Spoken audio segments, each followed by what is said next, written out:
Solicito às vereadoras e vereadores que registrem seus votos.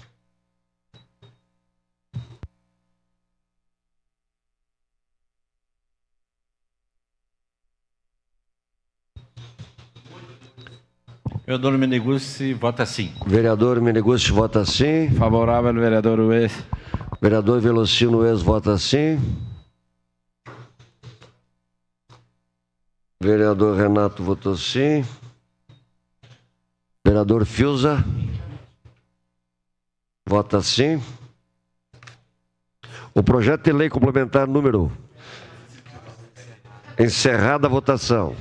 O projeto de lei complementar número 27 de 2023 foi aprovado por unanimidade, com a ausência da vereadora Rose Frigeri e da vereadora Gladys Frisso, em representação, vereador Zé D'Ambrós.